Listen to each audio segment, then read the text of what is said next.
Assalamualaikum warahmatullahi wabarakatuh. Selamat pagi guys, semoga kalian senantiasa dalam keadaan sehat dan tetap bersemangat guys ya.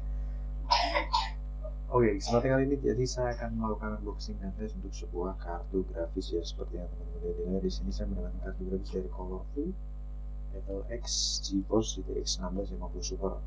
Tempoh hari saya sudah pernah dapatkan juga kartu grafis seperti ini, dan saat ini saya dapatkan lagi. Kita akan lihat logonya seperti ini ya, seri Battle X. Kalau kita cek di website, di sini untuk kartu grafis ini serinya itu Tomahawk ya, kalau dari dashboard GBZ. Itu di info ini kartu grafis saja. Kemudian untuk penampakan bagian samping ya, sama serinya ini Colorful GeForce GTX 1650 Super NB 4GB ya, jadi dengan teknologi Turing GDDR6, dan dia memiliki high quality electronic komponen dan GPU core yang mumpuni ya guys ya. Oke, kita akan lihat untuk kartu grafisnya, kita buka ya. Jadi ini garansi WPG guys, di sini ada stikernya nanti terkipas. Untuk kelengkapannya seperti ini, pertama ada spons bagian penutupnya, kemudian ada quick guide ya, manual book, dan ada kartu grafisnya. Di sini kita bisa ada static pick ya, static pick kartu grafisnya. Untuk booknya ini agak berlipat-lipat seperti ini, tapi tetap aman guys, untuk packing dan lain sebagainya tetap super beraman. Oke, kita lihat kartu grafisnya ya. Di sini kita lihat lebih dekat. Seri Colorful GeForce GTX 1650 Super berwarna merah ke orange dan hitam. Dual fan, powerful fan-nya ya. Kemudian untuk di sini PCI Express-nya 3.0, masih Gen 3 ya, tapi tidak masalah karena sekarang banyak banget yang menggunakan PCI Express Gen 2, Gen 3 di pasaran. Masih belum banyak yang menggunakan Gen 4. Kemudian heatsink berwarna chrome keputihan dan benar-benar bersih, kinis kinclong ya. Di bagian atas seperti ini tambah quality komponen dan silver pipe ya. Silver pipe ini benar-benar menopang untuk proses pendinginan dari kartu grafisnya dengan sangat optimal. Kemudian heatsinknya juga tebal, dan di sini ada tulisan GeForce GTX dengan 6 pin power tambahan ya. TDP-nya kurang lebih di kisaran 75 sampai 100 watt ya untuk 6 pin power tambahan. Ini untuk exhaust-nya, bagian exhaust-nya mantap, terus guys. Kemudian untuk displaynya di sini dibekali dengan 3 buah display, 1 buah display port, 1 buah DMI port, dan 1 buah DVI port dengan plat yang kinis kinclong mantul jul guys. Oke, kita lihat di bagian belakangnya untuk plat fibernya kinis ya, mantap ya, istimewa, dengan segel yang masih utuh, segel pabrikan, segel distributor juga masih utuh, dan serial number sudah pasti sama ya, serial number sudah pasti sama. Di sini serinya juga sama ya, NP4GV. Untuk garansi 3 tahun akan berakhir di Oktober 2023. Oktober 2023, jadi masih sangat panjang guys. Oke, kita akan langsung menuju PC dan kita akan tes kartu grafisnya. Oke, kita beri lighting, kita pasang guys. Semoga nggak dengung ya, karena kalau dengung sangat mengganggu banget suaranya. Express, dimana sini cukup kita kunci dengan satu relay board cukup, dan kita gunakan 6 pin power tambahannya, 6 pin power. Oke, cukup 6 pin power saja, performanya sudah sangat mantul. Kita pasang HDMI portnya, kita dulu ya, lurus pemasangannya. Kita pasang HDMI portnya udah, kita nyalakan power dulu. Oke, dan kita nyalakan PC-nya. Saya supply dengan power supply CMX 700 watt 80 plus broad ya. Sip. Just perputarannya, kipasnya mantul ya. Mulus ya, terpulus. Kita menuju display. Oke, kita pasang dulu layarnya.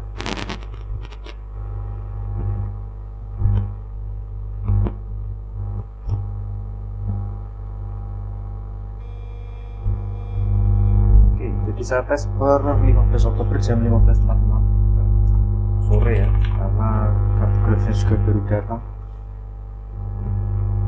Resolusi layar sudah Full HD karena dia sudah terdeteksi oleh PC, karena tadi sudah kita tes pertama saat unboxing, dan di sini resolusi layar sudah menjadi Full HD. Kita paskan dulu di layarnya. Hujan turun guys. Oke, startup. Saya akan tunjukkan tes pertama sebelumnya di software Firestrike ya, TimeSpy guys. Skornya seperti ini, mantap. Suhu tertinggi di 64,8 derajat Celcius ya, mantul jul. Ini beberapa menit yang lalu. Terus kita akan tes ulang saat ini. Suhu posisi 36 derajat Celcius ke 37 ya kisarannya, dengan performa yang ciamik soro pastinya. Untuk 1650 Super, di sini kartu ini kartu yang paling playable ya untuk editing gaming dengan harga yang tentunya sangat-sangat price to performance. Kita lihat untuk spesifikasinya, kita lihat ulang ya guys ya, karena saya sudah review ini beberapa hari yang lalu, tapi karena saya dapatkan kartu ini lagi ya, kita coba cross check ringkas ya. Colorful Tomahawk GTX 1650 Super dari Colorful ya. Arsitektur touring, NAME-nya TU116, PCI Express 3.0, 16 kali, direct support 12_1, shader dan render texture mappingnya di 32/80 dan 1280 core unified ya, direct support 12_1, dan kenceng nih bandwidthnya di 192 GB per detik dengan memory type-nya GDDR6 Micron 4 GB ya. Drivernya udah bisa menggunakan driver versi terbaru. Clock speed-nya di 1530, boost clock-nya 1725 dengan memori 1500 ya. TDP di 100 watt, suggestive power supply 300 watt dengan 6 pin power tambahan ya. Untuk ukurannya sama ya, 23,4, panjang, lebar 13 cm dan tebal 4,2 cm. Oke, tanpa berlama-lama kita akan jalankan tes. Ternyata saya belum buka softwarenya. Kita akan jalankan 3D Mark untuk melakukan render sintetis ya, benchmark sintetis seperti itu. Oke, kita tunggu beberapa saat ya. Suhu di 38 derajat Celcius. Harusnya loadingnya lebih cepat karena sudah saya pindah tadi makanya ke SSD, dimana tempo hari masih di HDD. Kita akan maksimalkan untuk benchmarknya di preset 1080. Saat ini untuk GPU core voltage-nya antara minimum dan current-nya normal di 0,644 ya sampai 0,775 volt ya. Handle just terkotos-kotos dengan untuk GPU fan ideal 30% dan maksimal di 31%. Oke, karena tadi sudah saya jalankan TimeSpy, kita jalankan jangan Firestrike Extreme ya. Kita jalankan Firestrike aja guys, biar durasi nggak terlalu lama. Di preset 1080. Di mana ini menu benchmarknya ini? Firestrike Extreme, Firestrike Ultra adanya ya guys. Home, kita menuju home dulu. More benchmark. Ya udah deh, kita jalankan pakai TimeSpy aja. Gak apa-apa, run. Recommended soalnya, direkomendasikan untuk menjalankan TimeSpy. Saat ini suhu di 38 derajat Celcius. Untuk seri GTX 1650 Super ini ideal posisi di 38, 37 sampai di 40-an ya. Ideal ya guys ya, karena dia sudah GDDR6 dengan TDP yang sangat mumpuni untuk diajak ngirit, tapi diajak kencang juga bisa di 100 watt ya, kurang lebih. Oke, please wait collecting system info. Biasanya saya tes menggunakan Firestrike, tadi saya cari tidak ada, mungkin perlu diupdate atau gimana. Kita jalankan TimeSpy lagi, nanti bisa kita komparasi dengan tes yang pertama ya. Yang pasti kartu grafis ini benar-benar ciamik soro guys. Unitnya kinclong dan performanya juga mantul jiwul. Oke, kita mulai. TDP idle di 8 watt, usage 0%, langsung start di 48 derajat Celcius, usage 99%, TDP di 93, 92 watt dengan RPM kipas di 51% atau di 1700-an, naik berangsur ke 55 derajat Celcius. Dan untuk real FPS nya di 29 ya, dengan average 46 fps, tertingginya di 159 fps. Mulus, terkulus-kulus, Oculus.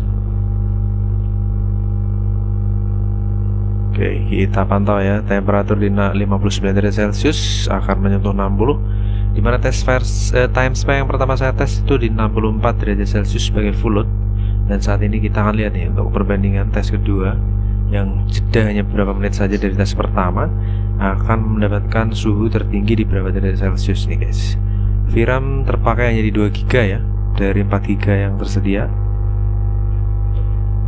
Time Spy graphic test 2, lanjut ya. Penasaran juga nih untuk pengen nyoba Intel Arc guys, belum dapat ini Intel Arc. Oke, Time Spy graphic test 2. Karena saat ini yang sering digunakan untuk perbandingan itu kalau dari kubu merah ya RX 6500 XT, kalau kubu hijau GTX 1650 sampai 1650 Super, kalau dari Intel Arc ya 380 ya, RX 380 yang lowestnya seperti itu. Temperatur di 58 derajat Celcius, TDP 96 watt dengan RPM di 58% RPM. Jadi temperatur dengan RPM kipas itu terpaut hampir relevan ya. Temperatur di 60, RPM kipas juga di 60, kurang lebih seperti itu. Dan di sini saya informasikan saya menggunakan semi open bench ya, karena saya menggunakan casing biasa tapi hanya saya buka set panelnya. Dimana untuk intake 3 fan, out exhaust-nya ada 1 fan, dan exhaust atas 3 fan dengan cooler menggunakan Deepcool Gamax GT. Oke, 63 derajat Celcius sebagai suhu tertinggi saat ini. Kemungkinan besar dia akan menyentuh 64 derajat Celcius. Kalau 64 berarti time spy pertama dan yang kedua ini memiliki pencapaian yang sama. Sudah tercapai 64 derajat Celcius. Apakah akan lebih ke 65 atau tetap stay di 64? Kita nggak tahu ya. Kita akan lihat. Ya, menyentuh 65 ya guys ya. Bisa jadi di 64, sekian, jadi dia masuk ke 65 derajat Celcius sebagai suhu tertinggi. Terpaut 1 derajat Celcius dari tes pertama, tepat di 65 bulat ya guys ya. Jadi benar-benar konsisten kartu grafisnya, performanya mandul jiwul. Intinya kartu grafis ini X pemakaian user personal ya, bukan mining, hanya casual gaming. Jadi sangat-sangat ciamik guys, ciamik soro. Temperatur sudah idle di 29% di 47 derajat Celcius dengan TDP di 14 watt untuk idle. VRAM terpakai 1 GB. Memory clock juga sudah turun di bawah 1000 MHz. RPM kipas sudah di angka 56% ya, untuk mengakomodir suhu hotspot pastinya. Usage prosesornya yang di 97-99% ya, untuk menjalankan benchmark, karena ini menggunakan internal GPU ya saat tes yang saat ini kita lihat di layar.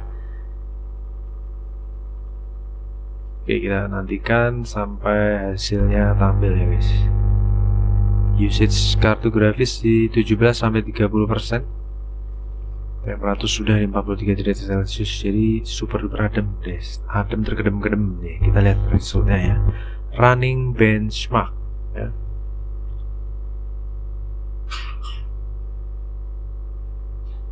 Oke, untuk time spy skornya di 4300 dengan grafik skornya 4600-an, CPU skornya 2900-an. Kemudian untuk stabilannya di sini mantap ya. Oke ya, untuk grafisnya stabil. Grafik tes 1 dia load maksimal di 62 derajat Celcius ya, 61,9. Di grafik tes 2 di 65,06. Jadi suhu tertinggi di 65 derajat Celcius. Terpaut 1 derajat Celcius dari tes pertama yang kita lakukan. Jadi ini menandakan bahwa kartu grafis ini konsisten ya, super duper adem terkedem-kedem. Tes pertama tadi di 4303, tes kedua ini di 4307, terpaut dia kurang lebih 4 poin ya guys ya. Jadi performanya benar-benar mantap ya guys, konsisten. Oke, untuk skornya coba ini sensornya saya buka ke Highest. Untuk kartu grafis ini Highest-nya clock speednya berada di 1905, tapi dari GPU Z di 1920 dengan efektif clock di 1892 MHz. Kemudian untuk TDP idle di 44% dengan maksimal di 68%, jadi terpaut kurang lebih 20%-an ya untuk gapnya.